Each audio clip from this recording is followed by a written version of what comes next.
quería preguntarte acerca de una realidad simbólica que está presente en todas las religiones y que de modo particular, creo, en el Antiguo Testamento y el Nuevo Testamento, que es el sacrificio.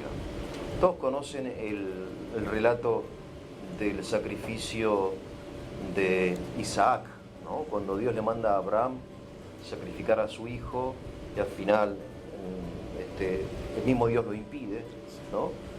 Pero estudiando un poco la historia de las religiones, vemos que hay un paralelismo, ¿no?, en todas las religiones, de esto de que la relación con la divinidad de algún modo exige, pide sacrificios, ¿no? Y de hecho nosotros los cristianos hablamos del sacrificio de Cristo, ¿no? El sacrificio de la misa. ¿Qué es lo que nos mueve a comunicarnos con Dios mediante un sacrificio redentor? Contame un poco, por favor. Desde el mismo hombre, el mismo ser humano, experimenta su límite, la realidad en la que se desempeña, inclusive aunque se desempeñe de una manera victoriosa, ¿no? Que sea el rey, que sea el que manda, que sea quien fuera, la madre que da a luz. La experiencia humana universal es de límite, no es de imperio en el sentido absoluto, de dominio, sino de los límites de nuestras capacidades. Y la conciencia creciente en el hombre, que nosotros suele venir a lo largo de la edad, ¿sí? Cuando somos jóvenes creemos que todo lo podemos, luego entendemos que no todo y después damos gracias de hacer lo que podemos. ¿Sí? Somos conscientes de que hay un límite y que ese límite no es nuestro enemigo, sino que es un elemento más de aquello que nos permite proyectarnos. La muerte. Ya ¿no? Tenemos el gran esa límite, experiencia, claro. ¿verdad? El gran límite. Y hay ese aspecto de la conciencia nuestra y de nuestra existencia, que es lo sagrado. No, es otro límite, podemos decir un límite interno, que lejos de cortarnos, troncharnos, es el límite tal como se lo entiende en una escalera. A veces cuando hablo con algunas personas que están atravesando alguna dificultad infranqueable, les digo, siempre estás pateando el mismo obstáculo, pero baste subir el pie y subir el escalón. A veces no es un obstáculo, es justamente hay un salto en alto. Nuestro desplazamiento no es solo horizontal, sino que un salto, ¿sí? Ese salto a algo que me instala en otro nivel. Bien. Y esa experiencia en lo sagrado nos lleva, primero, que es inasible, por ejemplo, la primera intuición surge por el límite de los elementos de la naturaleza. ¿Dónde cae un rayo? A alguien le quiero pedir para que el rayo no me caiga. De algo me tengo que aferrar para no recibir el rayo, ¿sí? O la necesidad de la lluvia, o todo lo que fuera. Hay un límite en lo humano, de lo que se puede hacer, y ese aspecto de lo sagrado me lleva a la conciencia de que tender las manos hacia un proveedor. Pero como en la naturaleza nada hay como necesidad que no tenga una respuesta dentro de esa naturaleza, podemos decir que en la misma disposición nuestra de hombres descubrimos que ha de haber un Dios. Es decir, ha de haber una Dios. La palabra Dios viene de la palabra theos. La raíz the es la raíz de aquello que tiene fuerza, que tiene poder, que está sobre sí mismo. Esa es la etimología de la etimología. Tiene una relación con la palabra fuerza, poder, presencia. Es aquello que está sólido sobre sí mismo, aquello que no se mueve. Yo leí, lo demás sí, acerca de la etimología, aunque cambiamos, que la palabra día y la palabra Dios, como que Dios viene de la palabra luz en el indoeuropeo, no sé, por ahí. Puede tener relación. Día, Dios, luz. Digamos, algunos lo relacionan con la palabra para cielo en indoeuropeo. Claro. Diagos. Pero también significa fortaleza. Pero ese C se utiliza como, es aquello que está sentado. O casualidad, el Salmo 103 dice, extendiste los cielos como un cuero, dice literalmente. Extendiste los cielos como cuero, los asentaste con firmeza. Sí. ¿Sí? hay una idea de que aquello que es eso, aéreo, es más firme inclusive que la tierra. Claro. Porque la tierra fue sostenida en medio de las aguas, pero los cielos están afirmados, ¿no? Están asentados. Y esta experiencia brota de la misma, digamos así, conciencia humana que tiende las manos, aunque no lo conozca, hacia ese otro.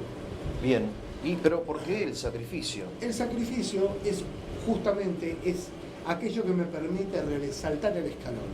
Aquello, porque siempre cuando hablamos de sacrificio, primero, hacer sagrado, sacer, facere, sacrificio, ¿sí? Hacer sagrado. Viene como una, digamos así, un hermanamiento, no es exactamente una traducción, de la palabra agiasma en griego, ¿sí?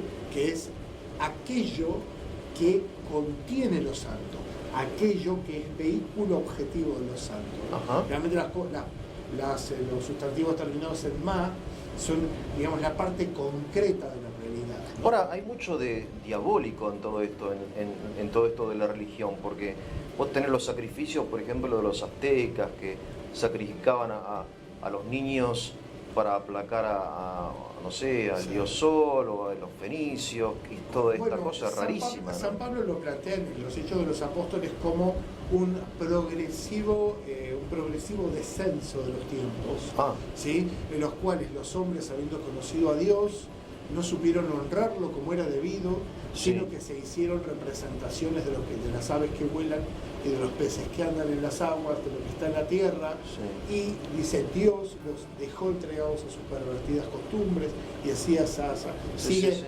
pero llegando el tiempo oportuno, este tiempo vertical de apertura, dice, envió a su hijo, y esto y lo que sigue.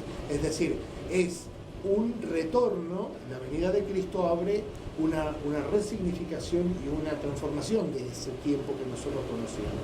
El sacrificio, desde antiguo hasta hoy, propicia la fuerza de lo alto, propicia a Dios, ¿sí? En el Antiguo Testamento tenemos mandado distintos tipos de sacrificios.